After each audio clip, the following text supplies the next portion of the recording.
भगवान श्री कृष्ण कहते हैं, दुखी रहना तो एक मानसिक बीमारी है। सच तो यह है कि दुख कोई स्थूल वस्तु या स्वतंत्र अस्तित्व नहीं रखता।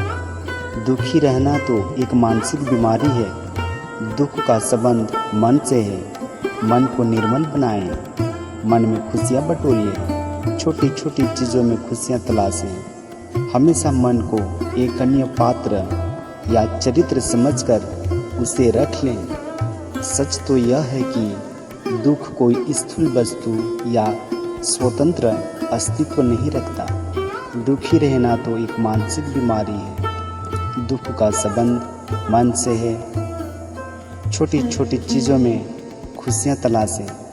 हमेशा मन को एक अन्य पात्र या चरित्र समझकर उसे समझाइए कि आपके पास खुश होने के अनेक कारण हैं।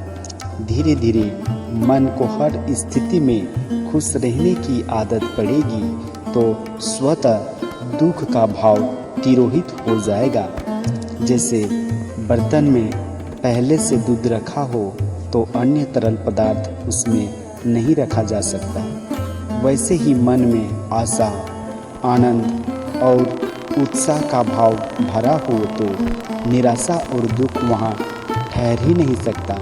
किंतु मनुष्य इसके ठीक उल्टा दुखी होने का बहाना खोजता रहता है। मनुष्य दुखी इसलिए है कि संसार उसके अनुकूल नहीं है। हम मानव हमेशा सब कुछ अपने अनुकूल चाहते हैं, वैसा नहीं होने पर हम दुखी हो जाते हैं। हम यह क्यों नहीं समझते कि हम इस संसार के मालिक नहीं हैं। हम तो कुछ दिनों के लिए पृथ्वी पर अतिथि बनकर आए हैं। अतिथि की बात घर में नहीं चलती। अतिथि को मेजबान के अनुसार रहना पड़ता है।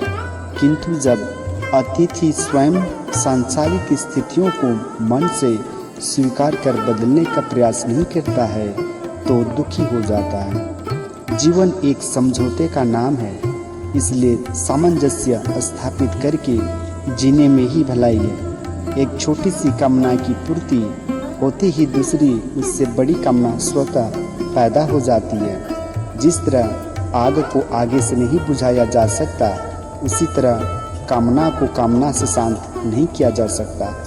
चाह की भूख ऐसी है जिसे जितना तृप्त करने का प्रयास किया जाए वह उतनी ही बलवती होती जाती है।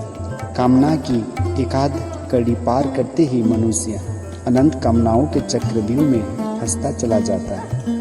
कामना और वासना दो ऐसे मनोवेग हैं जो कभी शांत नहीं होते।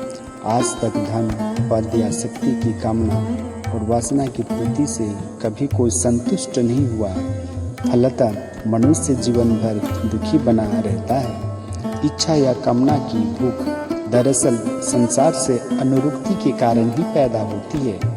मनुष्य अज्ञानवश संसार को अस्थायी घर समझ लेता है, फिर जीवन में ऐसे ऐसे उपाय करने लगता है कि मानो सदा यहीं बस जाना है।